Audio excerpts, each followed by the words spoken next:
By the mid-1960s, if you turned on the radio in America, there was a good chance you were hearing Carol Kaye.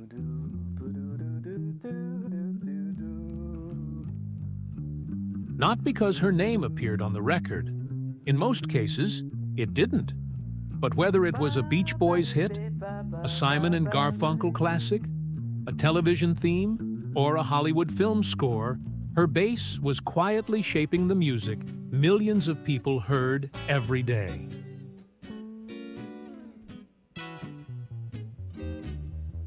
Remarkably, Carol Kaye never planned to become a bassist.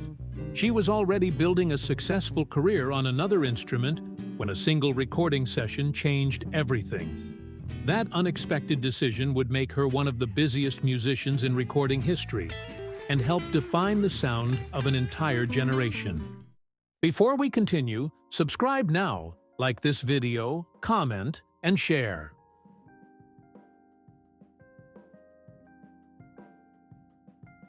Long before she became one of the most respected session musicians in America, Carol Kaye was known as a jazz guitarist. Growing up in Los Angeles, she developed a deep appreciation for bebop, swing, and the sophisticated harmony of modern jazz. Unlike many young musicians of the era, she spent countless hours studying chords, rhythm, and improvisation rather than simply learning popular songs.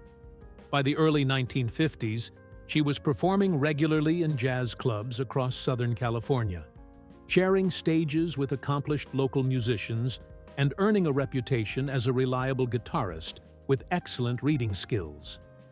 Those abilities soon attracted the attention of contractors who hired musicians for recording sessions. At first, Carol saw studio work as a way to supplement her income between club performances. She had no intention of leaving the jazz world behind, but the recording industry had different plans. One unexpected request inside a Los Angeles studio would completely redirect her career. In 1963, Carol Kaye arrived at a recording session expecting to play guitar.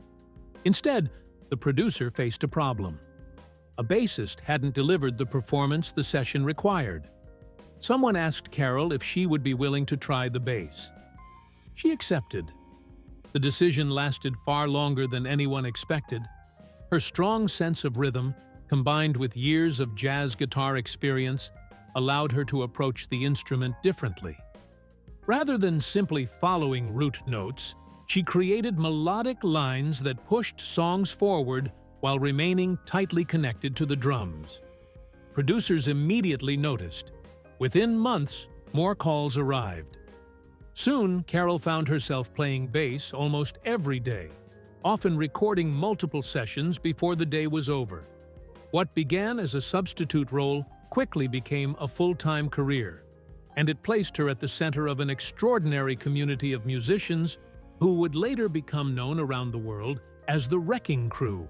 During the 1960s, Los Angeles became the recording capital of American popular music. Behind many of the biggest records was an elite inner circle of studio musicians capable of learning new songs in minutes and delivering world-class performances on the first take. While modern documentaries and books often refer to this group as the Wrecking Crew, a label coined years later by drummer Hal Blaine, Carol Kaye and her contemporaries rejected that name. To Carol and her peers, they were professionals, known in the industry simply as the clique or the studio band. Carol quickly became one of the most trusted members of that elite circle. Working alongside legendary players like drummer Hal Blaine, guitarist Tommy Tedesco, keyboardist Don Randy, and bassist Ray Polman, she contributed to an astonishing number of recordings across pop, rock, film, television, and jazz. The pace was relentless. Every session introduced a different artist, a different producer, and a different musical challenge. For Carol, versatility and rock-solid discipline became her greatest strengths. That reputation soon led her to one of the most ambitious recording projects of the decade, sessions with a young producer named Brian Wilson. By the mid-1960s, Brian Wilson was no longer thinking like a typical pop songwriter. He was thinking like a producer. Every instrument had a purpose. Every arrangement was carefully layered, and every musician in the room had to deliver perfection. That approach made Carol Kaye a natural fit. Wilson valued players who could read charts instantly, adapt to changing ideas, and create musical parts that elevated the entire arrangement. Carol became a regular presence during many of his recording sessions. Her bass can be heard on numerous Beach Boys recordings, including material from the Pet Sounds era, where sophisticated orchestration met unforgettable melodies. One of the best examples is "Wouldn't It Be Nice?" Rather than simply supporting the harmony, Carol's bass line adds movement and energy, helping drive the song without distracting from the vocals. Her playing combined precision with a sense of melody that perfectly matched Wilson's ambitious productions. Those sessions demonstrated something producers across Los Angeles were beginning to realize. Carol Kaye wasn't simply reliable. She could make complex arrangements feel effortless. As word spread, her schedule became even busier. Carol's career soon expanded far beyond pop music. On any given day, she might begin the morning recording a television theme, spend the afternoon backing a major singer, and finish the evening working on a film score. Few musicians possessed that level of versatility. She contributed to recordings by Simon and Garfunkel, the Monkees, Sonny and Cher, Nancy Sinatra, Glenn Campbell, Joe Cocker, The Fifth Dimension, Barbra Streisand, and many others. Her work also became an important part of Hollywood's growing soundtrack industry. She performed on music written by acclaimed composers, including Lalo Schifrin, Quincy Jones, and Henry Mancini, bringing the same precision to orchestral sessions that she brought to pop records. Television audiences heard her playing on themes and incidental music for productions such as Mission Impossible, MASH, Ironside, and Hawaii Five-0. Most viewers never knew who was playing the bass, but producers certainly did. When a session demanded accuracy under pressure, Carol Kaye was often among the first musicians they called. As the decade progressed, Carol Kaye developed a signature sound that producers specifically requested. Her secret was a unique combination of gear, technique, and guitar sensibility. She played a Fender precision bass with flat-wound strings, picked with a heavy plectrum, and often taped a piece of felt or sponge near the bridge to mute unwanted overtones. This produced a tight, percussive, and bright tone that cut effortlessly through dense orchestral arrangements and sounded crisp on AM radio speakers.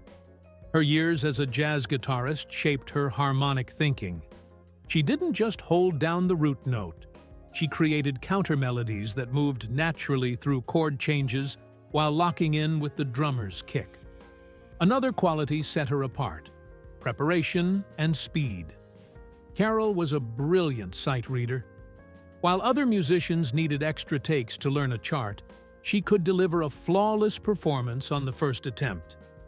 That efficiency saved valuable studio time, making her indispensable during an era when studio time was expensive and tightly scheduled. As studio recording gradually changed during the 1970s and 1980s, Carol Kaye devoted more of her energy to teaching. Instead of keeping her experience to herself, she began writing instructional books, producing educational materials, and conducting clinics for bassists and guitarists around the world. Her teaching reflected the same principles that had made her successful in the studio. Read music fluently. Understand harmony. Listen carefully. Play for the song. She often reminded students that producers rarely hired musicians because they played the fastest. They hired musicians who could solve musical problems quickly and make everyone else sound better. Thousands of players studied from her books and instructional courses, many discovering ideas that had been developed during the golden age of Los Angeles recording sessions. In that sense, Carol wasn't simply preserving her own legacy. She was preserving an entire tradition of studio musicianship. And as new generations discovered the recordings she helped create, her contributions became easier to appreciate than ever before. Today, it is almost impossible to tell the story of American popular music without mentioning Carol Kaye. Her career coincided with one of the most creative periods in recording history, when Los Angeles studios produced an extraordinary number of classic albums, film scores, and television themes. While audiences recognized the singers, producers, and songwriters, Carol became one of the musicians responsible for turning those ideas into recordings that still sound timeless. Her influence extends well beyond the thousands of sessions she performed. She changed the way many producers thought about the electric bass. Instead of treating it as a background instrument, she demonstrated how melodic, rhythmic, and carefully crafted bass lines could become an essential part of a song's identity. That approach can still be heard in modern pop, R&B, jazz, film music, and even contemporary session playing. Her educational work has had an equally lasting impact. Generations of bassists have learned from her books, instructional videos, and clinics, where she emphasized musicianship over flash and discipline over shortcuts. Even today, her advice reflects the same philosophy that guided her studio career. Serve the song. Listen carefully. Play with purpose. Those simple ideas helped build one of the most remarkable careers in recording history. Thank you for watching. Don't forget to subscribe, like, and share. See you in the next video.